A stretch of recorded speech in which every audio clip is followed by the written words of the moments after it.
Hi guys, it's markabusi here and we're back with another song reaction, and today we are doing the song I Can Do It With a Broken Heart by Taylor Swift.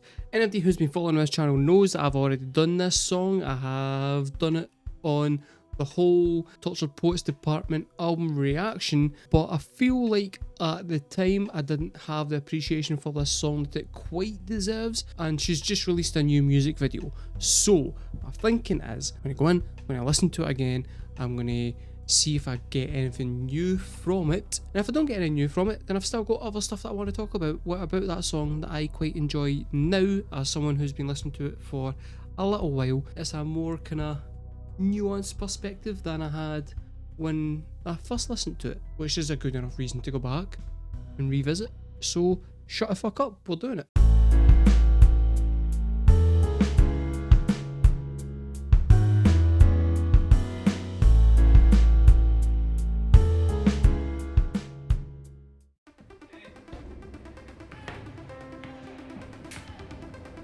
That's Wembley. I want to say, I could be wrong.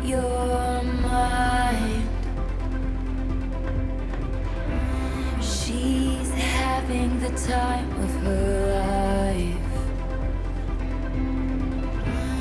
There in her glittering prime, the lights refract sequin stars off her silhouette every night. I can show you lies. Right, I saw somebody talk about that, and I didn't think that that was true, but it turns out, yeah, she does get wheeled into every gig inside a cleaning cart. That's nuts. That's absolutely nuts. That stage that she's got that goes out, and they must build that in every venue that she goes to. Like, I've seen that in a bunch of videos.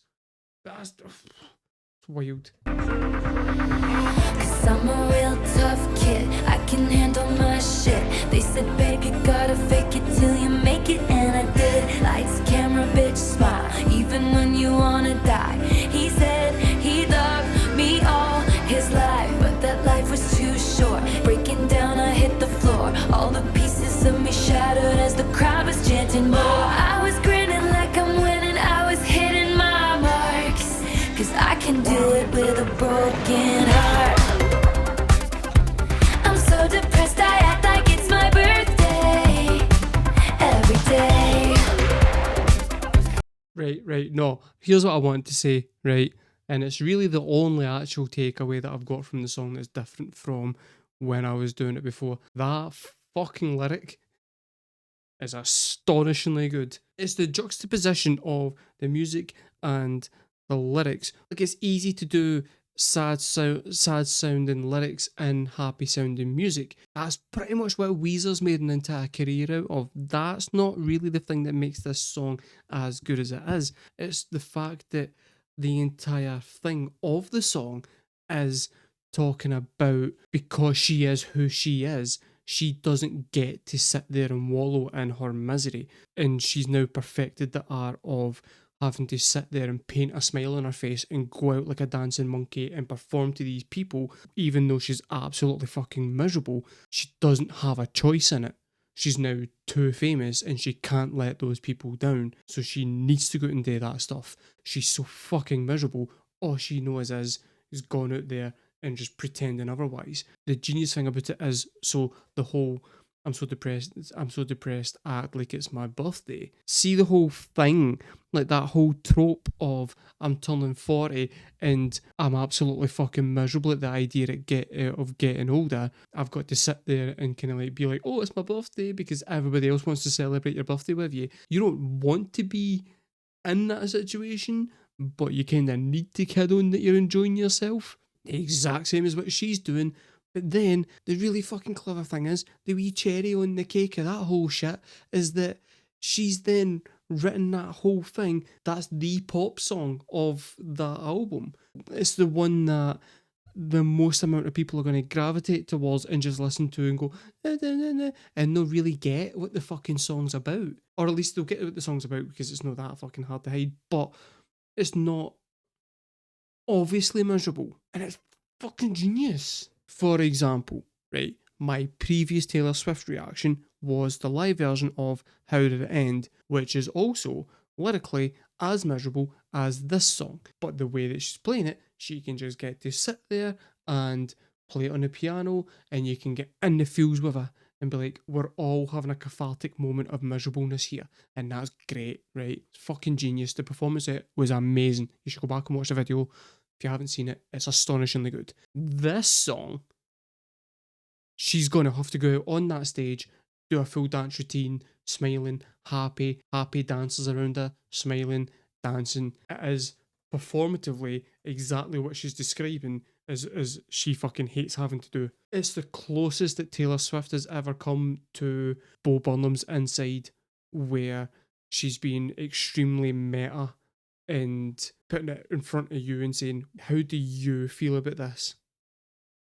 Because this is now yours to deal with. I'm so obsessed with him, but he avoids me like the plague.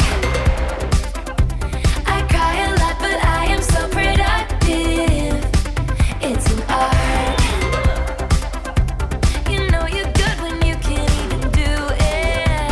With a broken heart, I can hold my breath.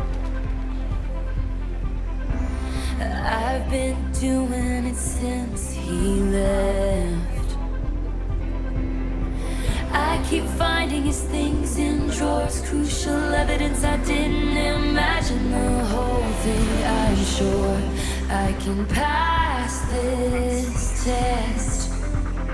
Here's the other kind of clever thing about this, right, is that, like, so the whole holding her breath thing is that the whole kind of like, she can't believe that he's left, and she's holding, and so she's kind of sitting back and just trying to anticipate his return, hopefully. It's like kind of hopeful breath holding and like kind of, but at the same time, that's also juxtaposed with, and I've got this from multiple comments in the comment section, she has got absolutely fantastic breath control because she works on her breath control so that she can do such long performances and perform as good as what she performs. And everybody likes to talk about how good her fucking breath control is. And it turns out she's now saying, yeah, but she's using that as like a kind of coping mechanism for her depression.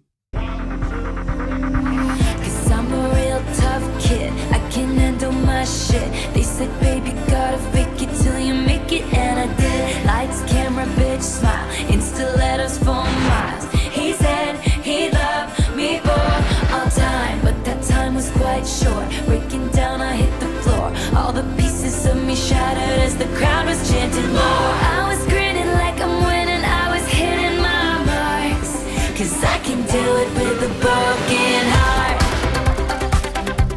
I'm so depressed, I act like it's my birthday every day. I'm so obsessed with him, but he avoids me like the plague. I cry a lot, but I am so productive. It's an art. You know you're good when you can't even do it with a broken heart. You know you're good when you can't even do it with a broken heart. You know you're good. I'm good. 'Cause I'm miserable. And nobody. That part's so Bo Burnham.